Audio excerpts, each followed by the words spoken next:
ओम नमो भगवते वासुदेवाय। नमस्कार दोस्तों, स्वागत है आपका अपने YouTube चैनल पूजा और उपाय में। दोस्तों, इस वीडियो में गुरुवार के दिन किए जाने वाले 3 आसान उपाय आपको बताने वाले हैं और इस उपाय को आप एकादशी के दिन भी कर सकते हैं, क्योंकि दोनों ही दिन विष्णु भगवान के लिए होते हैं। तो जब भी आपको समय मिले आप कर सकते हैं ये उपाय कुछ इस प्रकार हैं। आ जाते हैं सबसे पहले उपाय पर। पहला उपाय है धन संपदा के लिए, धन में वृद्धि करने के लिए। अगर आपकी कमाई से खर्चा बहुत ज़्यादा हो रहा है, 100 पैसे कमा रहे हैं और 200 आपके खर्चे निकल आते हैं, खर्चे कहाँ होते हैं आपको पता भी नहीं चल पाता है, मतलब फिजूल खर्चे हो रहे हैं बिना मतलब के। कोई बीमार हो गया या कहीं गुम हो गए या कोई सामान टूट गया, उस जगह पे पैसे लग गए या कहाँ चले गए आपको पता भी नहीं लग रहा है, पर पैसे खर्च हो जा रहे हैं। ऐसी समस्या से अगर आप जूझ रहे हैं, कमाई से ज़्यादा आपके खर्चे हो जा रहे हैं, सैलरी आई नहीं कि 5 दिन के अंदर 10 दिन के अंदर सारे पैसे गुल हो जाते हैं, तब आपको ये उपाय करना है। धन संपदा में वृद्धि के लिए, पैसे टिकने के लिए, स्थायी लक्ष्मी को पास करने के लिए आपको ये उपाय करना है। इसके लिए आपको लेना होगा चने की दाल। 41 चने की दाल लेनी है। ध्यान दीजिएगा सड़ी हुई ना हो। साथ ही साथ माता लक्ष्मी के लिए उपाय कर रहे हैं तो एक कमल गट्टा भी आपको लेना है। बहुत आसानी से पूजा पाठ की दुकान पे मिल जाते हैं छोटे छोटे से। एक कमल गट्टा लेना है आपको। साथ ही साथ कोई सफ़ेद फूल ले लेना है। कोई भी ले सकते हैं आप, जो भी आपको आसानी से मिल जाए, बस केतकी का फूल ना ही हो, उसके अलावा कोई भी फूल आप सफ़ेद ले सकते हैं। अब एक तांबे के लोटे में शुद्ध जल ले लेना है और जो आपने कमल गट्टा लिया हुआ है वो कमल गट्टा आपको उसी तांबे के लोटे में डाल देना है, जल में। ठीक है, सारी सामग्री। ये उपाय आप सुबह से शाम तक कभी भी जब आपको समय मिले आप कर सकते हैं। समय की कोई पाबंदी नहीं है, गुरुवार के दिन बस करना है, ये ध्यान रखना है। आपको सारा सामान लेकर के शिवलिंग के पास चले जाना है, शिव मंदिर में।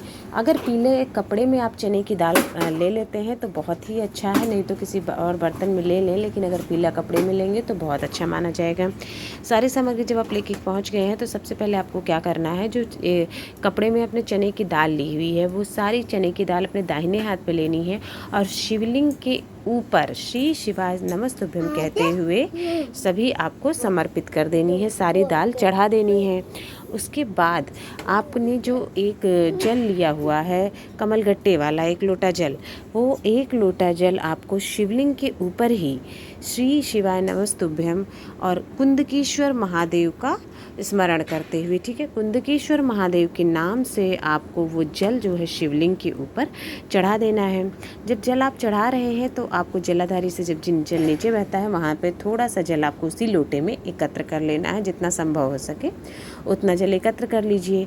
उसके बाद आप अपनी इच्छा मनोकामना जो भी है कि हमारे घर में धन संपदा, पैसा नहीं आ रहा है या धन नहीं टिकता है, ऐसी कृपा करें महादेव कि हमारे घर में धन टिकना शुरू हो जाए। इस उपाय से भगवान भोलेनाथ तो प्रसन्न होते ही हैं, साथ ही साथ माता लक्ष्मी की कृपा होना आप पे शुरू हो जाती है और आपके घर में धन वृद्धि शुरू हो जाती है और पैसा टिकना सबसे बड़ी बात है, वो शुरू हो जाता है। जो फिजूल खर्ची है वो बंद हो जाती है।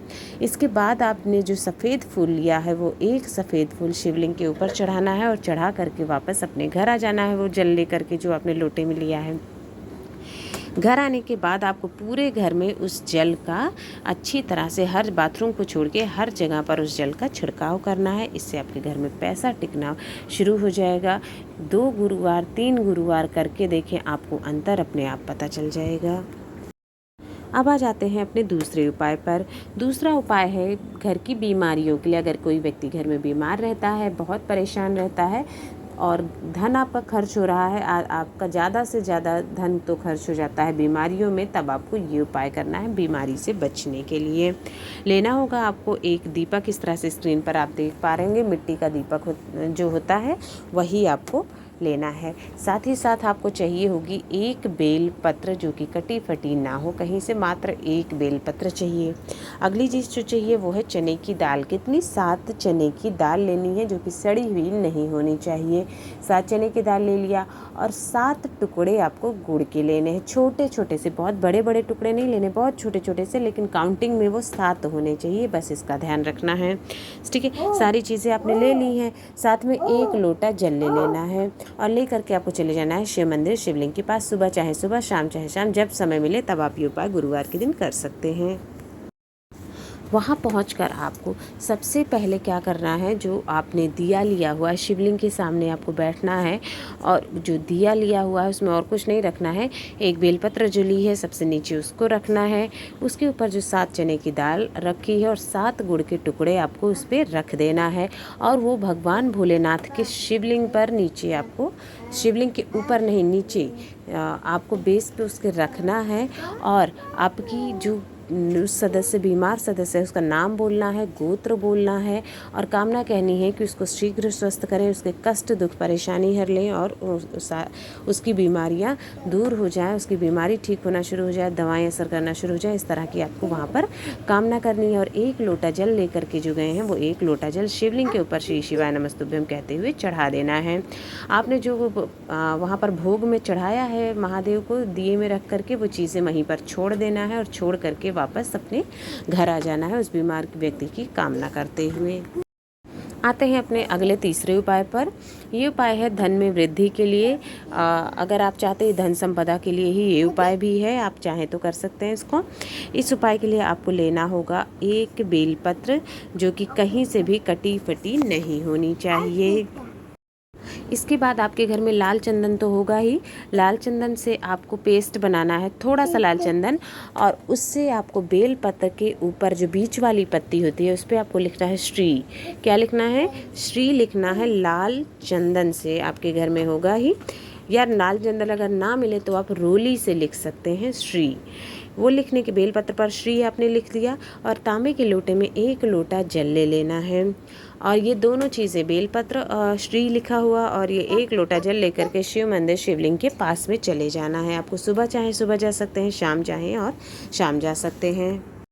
वहाँ पहुंचकर सबसे पहले जो आपने श्री वाला बेलपत्र लिया हुआ है उसको सबसे पहले आपको शिवलिंग के ऊपर छुआना है, मतलब ऐसे रख नहीं देना है परमानेंट, उसको शिवलिंग के ऊपर श्री शिवाय नमस्तुभ्यम कहते हुए शिवलिंग के ऊपर छुआना है और जो श्री लिखा हुआ है वो शिवलिंग पे टच होना चाहिए इस तरह से। उसके बाद वहाँ से उठा लेना है आपको और वो आपको माता अशोक सुंदरी के स्थान पे, दूसरी बार आपको माता अशोक सुंदरी के स्थान पे उसको टच कराना है और तीसरी बार आपको वहाँ से भी उठा लेना और तीसरा जो माता का हस्त कमल होता है, पार्वती माता का नीचे का बेस भाग जो होता है शिवलिंग पे, उस जगह पर आपको चढ़ाना है और उसको अब वहीं पर छोड़ देना है। अंत में तीसरी जगह पर वहीं आपको माता के पास ही रख देना है श्री शिवाय नमस्तुभ्यम कहते हुए।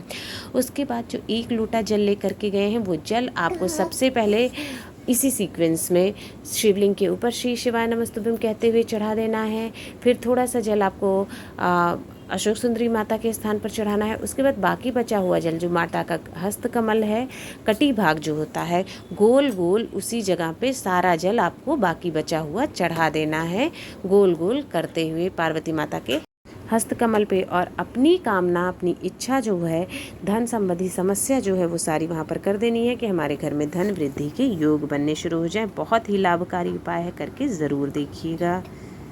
अगर आपको वीडियो पसंद आया हो तो वीडियो को लाइक करें, शेयर करें, चैनल को सब्सक्राइब करें और कमेंट बॉक्स में ओम नमो भगवते वासुदेवाय ज़रूर लिखें।